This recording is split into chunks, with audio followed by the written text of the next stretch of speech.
Taribihin ko si Baby Sapphire. Baby Sapphire, harap sa camera yun. Salita ka sa mic. Anong masasabi mo sa daddy? Daddy, kapag nawala ka sa paningin ko, iiyak talaga ako. Kasi natatakot po ako. Ano ka may sasabihin siya? Sabi dito, ito, babasahin ko lang po ito. Thought for today. Sakali makatulong sa atin.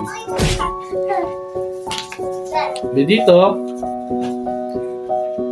help her, nabasa ko lang po.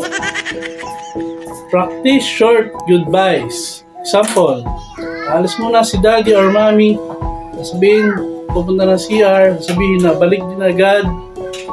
Huwag mag-sneak out. Kasi mas lalala ang anxiety. Peekaboo helps din. Comment down below. Tama po ito.